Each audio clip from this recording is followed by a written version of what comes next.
She raised her sister's child, but the truth broke everyone when a forgotten hospital bracelet fell from an old baby blanket.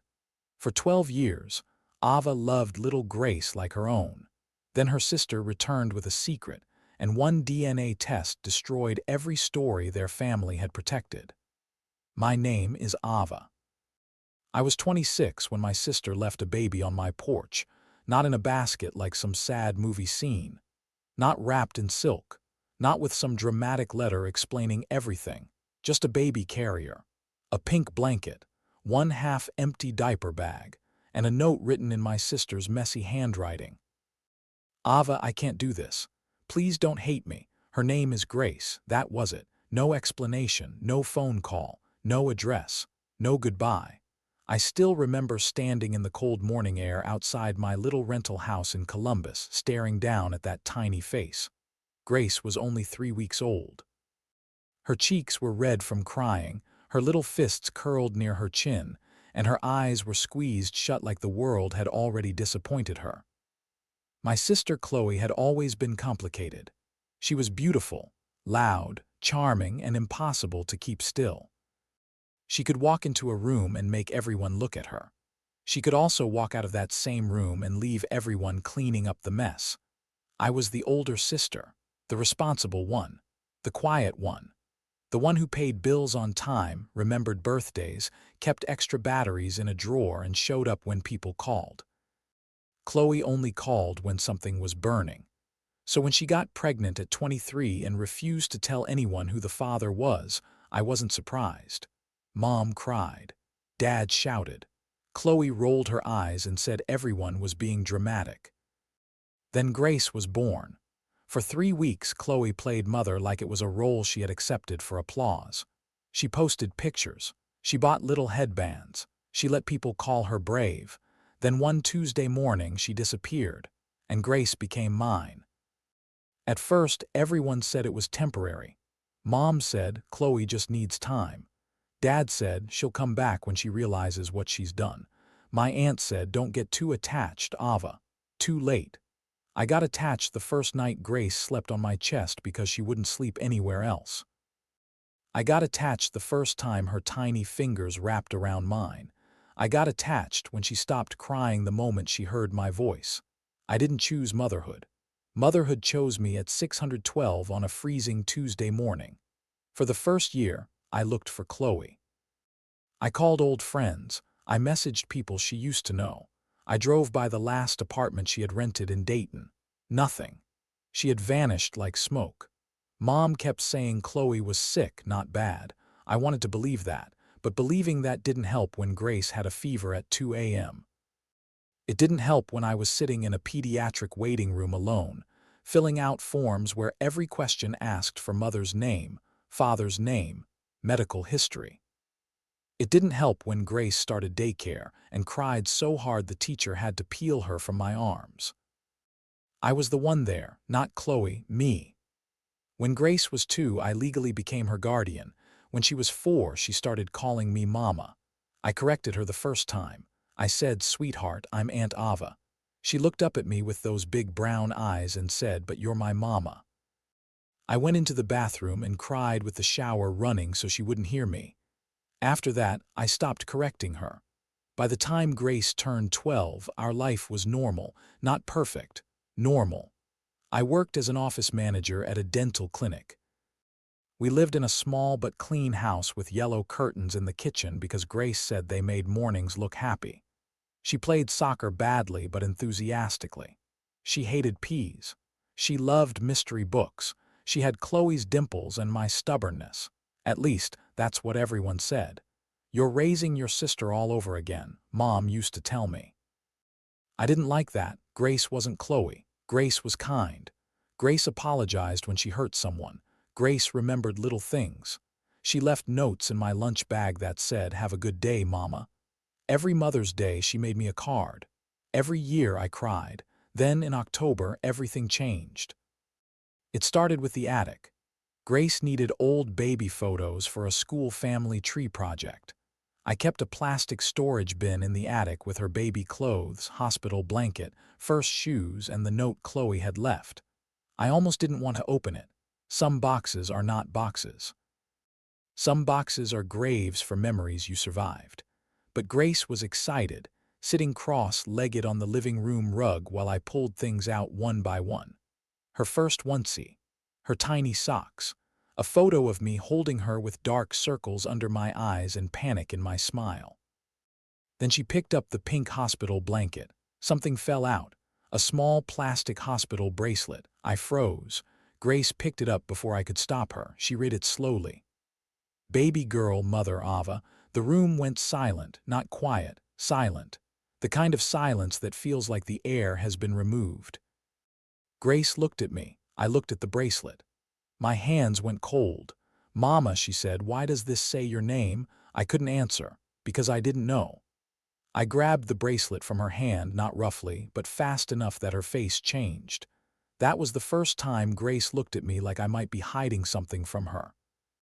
I said it was probably a hospital mistake. Even as I said it, I heard how stupid it sounded. Grace was 12, not 5. She knew when adults were lying. That night, after she went to bed, I sat at the kitchen table with the bracelet under the yellow light. Mother Ava, Hospital, Riverside Women's Center.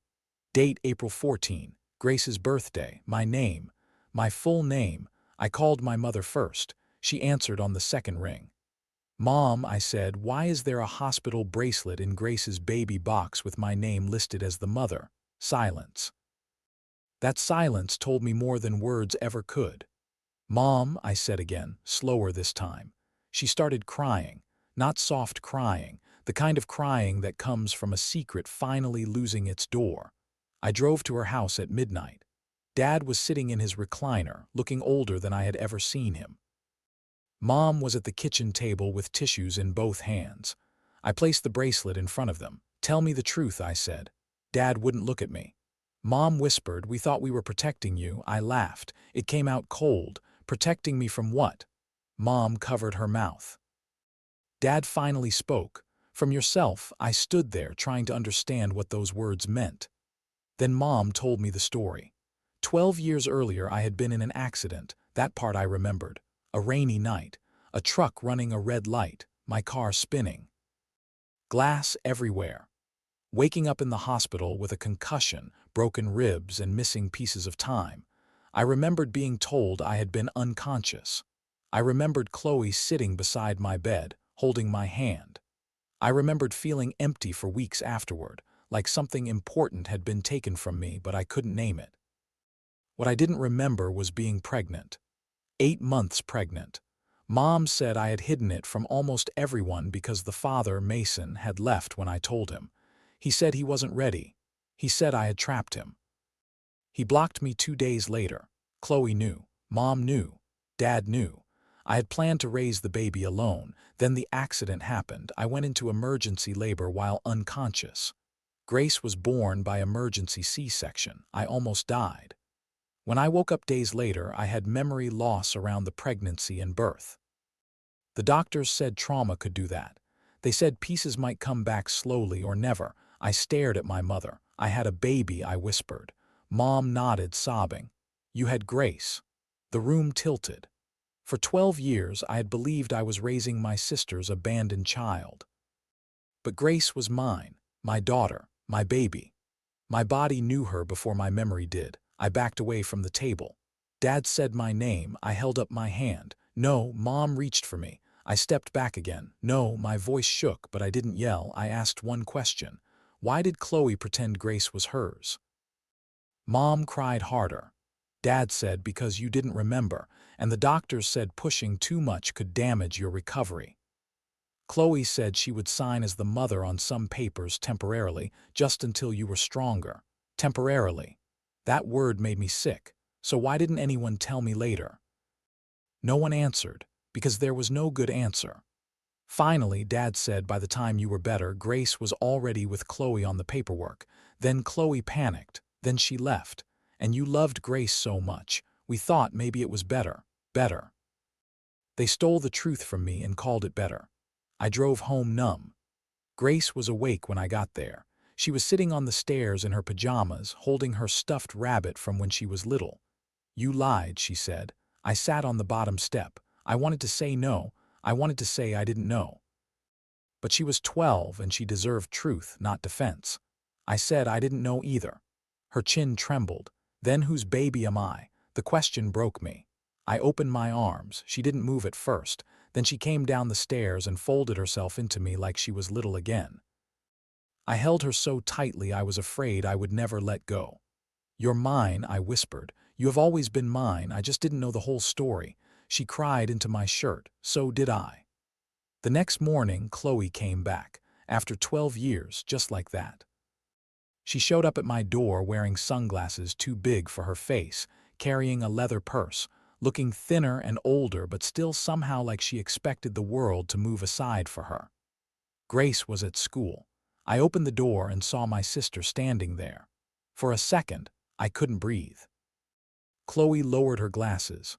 "Hi, Ava," that was all she said. "Hi, Ava," like she had missed brunch, not 12 years of a child's life. I didn't invite her in. She looked past me into the house. "Can we talk?" I said no. She blinked. "I just got back into town," I said. "That sounds like your problem." Her face hardened. "Mom told me you found the bracelet." Of course she did. I stood in the doorway. Chloe sighed like she was tired of me being difficult. "Look, I was young. I made mistakes." "Mistakes?" My voice stayed low. "You signed paperwork as my baby's mother. Then you left her on my porch and let me believe she was yours for 12 years. Chloe looked away. "It wasn't that simple." I said, "It is exactly that simple." She started crying then. But it didn't move me the way it once would have. Chloe had always known how to cry at the right time. She said she had been scared. She said Mom and Dad pressured her. She said once I started raising Grace, everyone thought it would hurt me less to leave things alone. Then she said the sentence that made me close the door halfway. "I want to see her." "No.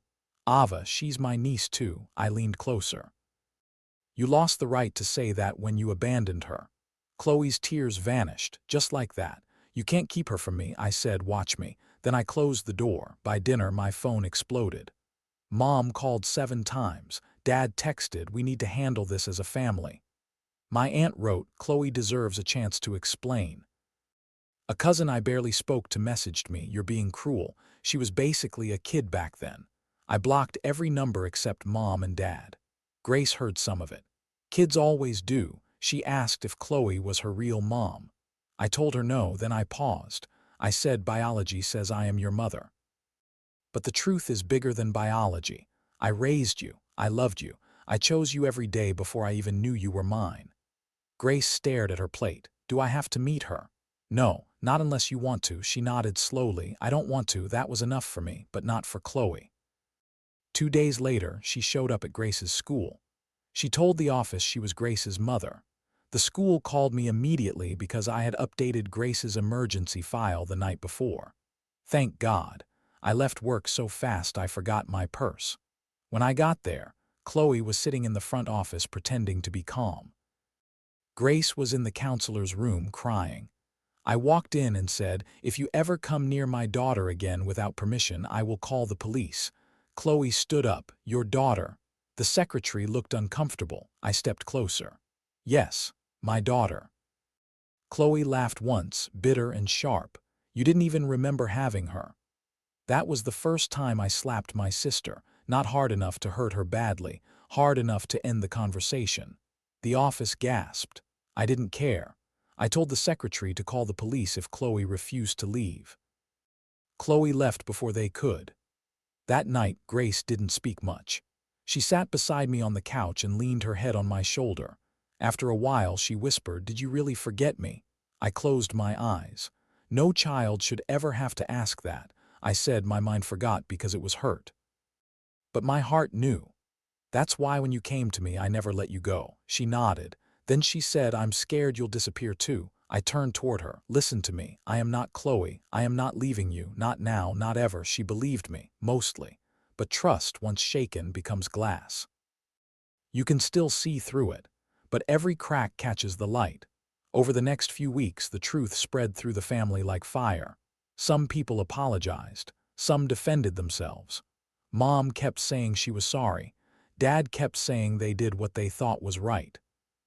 I told them both that good intentions do not erase damage. Grace started therapy, so did I. The first time the therapist asked how I felt, I said fine. She looked at me for a long moment. Then I started crying so hard I couldn't speak. I cried for the pregnancy I didn't remember, for the birth I missed. For the first 3 weeks of Grace's life, when I was alive but absent from the story. For 12 years of being called aunt when I was mother. For loving my daughter through a lie.